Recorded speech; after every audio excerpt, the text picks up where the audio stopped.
ধন্যবাদ। প্রধান উপদেষ্টা এর আগেও এই একই কথা তিনি আসলে বলেছেন।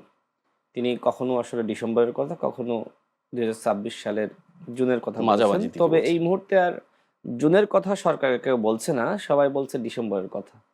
তবে এই অনুমান নির্ভর কথাবার্তা আসলে ঠিক না। এবং একটি রাষ্ট্র যখন আপনি পরিচালনা করবেন, নেতৃত্ব দিবেন, তখন এই ধরনের ধোঁয়াশা রাখা আসলে ঠিক না। আমার মনে হয় সরকারের উচিত হবে অনতিবিলম্বে একটি রোড ম্যাপ প্রকাশ করা। যেহেতু সরকারের উপদেষ্টারা সবাই মোটামুটি এক সুরে হুম, কথাবার্তা বলছে হুম। যে আপনারা যদি কম সংস্কার চান তাহলে ডিসেম্বরের মধ্যে ইলেকশন। তো আমার কথা হলো যে ৬ মাসে তো খুব বেশি সংস্কার তারাও করতে পারবে না। আসলে যদি আপনি ২০২৬ সালের জুনেও ইলেকশনটা দেন, হুম, হুম। তাও কিন্তু যদি মনে করেন যে সংস্কার সব শেষ হয়ে গেল, না। সংস্কার আসলে একটি ধারাবাহিক প্রক্রিয়া। এবং এই প্রক্রিয়া আপনাকে চালিয়ে যেতে হবে।